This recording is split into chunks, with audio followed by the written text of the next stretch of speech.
So regional banks are falling one after another. There are many worries about hidden problems in the banking system which may lead to the fall of big banks, just like a domino effect. There are some worries that the 2009 scenario will happen again. I will cover this topic in details and I will tell you what the media isn't telling you. Also, oil prices are hitting new lows. What is going on in the oil industry? Is this a good indication for the economy, or is it a bad indication? Also, gold is hitting new all-time high. Is this a good sign for the economy as well or not? I will talk about these topics in details and I will tell you my honest opinion like always. But before I start, please give this video a like as it will help the channel more than what you think. Well, before I start, I would like to share a portfolio update with you. And for those of you who don't know me, well, I started my investing journey back in 2019. Well, back then I thought I was investing, but in reality I was gambling. Because I bought meme coins thinking they will be the next Bitcoin. Well, I took a huge hit and lost all my money back then. And in 2020, I started investing instead of gambling. I learned the lesson the hard way, but I learned how to read balance sheet, income statements, and I learned how to know when a company is overvalued or when the company is undervalued. And this was the key.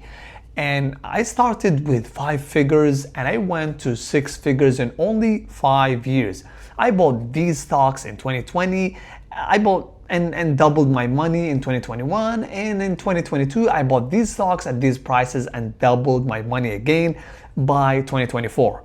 I called Netflix and Meta when they were down 70% and everyone thought that they are dead and competitors ate their lunch. Right now I'm sitting at $193,000. I bought these stocks at these prices as I think they will double in the upcoming 3 years. And hopefully we will be close to $500,000, which is the main mission of this channel, is to hit our first $1 million together. And hopefully we will reach that someday. So why regional banks are falling one after another? And are we in the edge of a new banking crisis? Well, here's the story. Not long time ago, everything looked calm in the banking world. Then suddenly one crack happened, which is one regional bank called Zions Bank Corporation reported a loss of $1 million in bad loans. One of these loans was tied to a fraud. After a few weeks, another bank reported a huge loss, which is called a bank called Western Alliance Bank.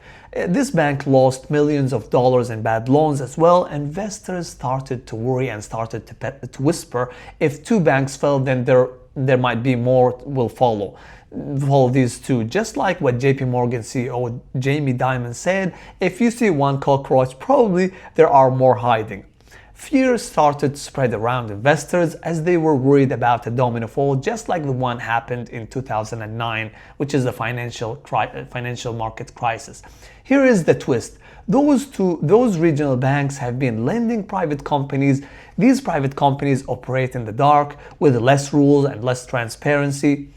If those companies couldn't pay back their loans, the pain wouldn't stop at one bank, it would spread fast. Let's not forget that interest rate is high, which makes it even harder for borrowers to pay back. Pressure kept building under the surface. As soon as investors heard the fall of one bank, they started doing what they do best, which is pull their money out. The stock prices of regional banks began to fall, and that's how regional banks started to fall, not all at once, but piece by piece. Will all regional banks fall? Well, in my opinion, no, I don't think that. But some of them will struggle, and some of them will disappear, and few could emerge even stronger.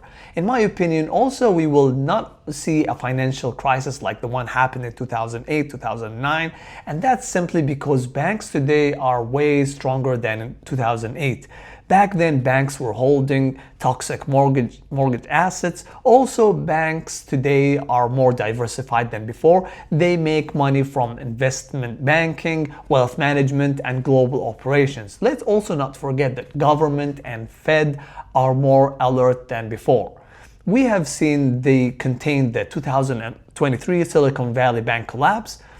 If there will be a crisis, it will be coming from something else, something new than the same cause of previous fall. But what is happening behind the scene in the oil market? Oil prices is hitting new lows, and that is mainly because China and Europe are showing weak economic growth.